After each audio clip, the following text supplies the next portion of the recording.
How to add baggage in Airasia after check-in. Hello everyone. In this video, I will show you how to add baggage in Airasia after check-in. First, navigate to your AirPass website on your browser. Now click on the sign in option shown at the top right corner.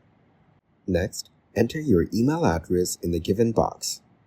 Here, you can scroll down to visit the website. After that, click Help shown at the top to seek the solution. Then, select the Add Baggage option here. Now, enter your email address and AirPass code.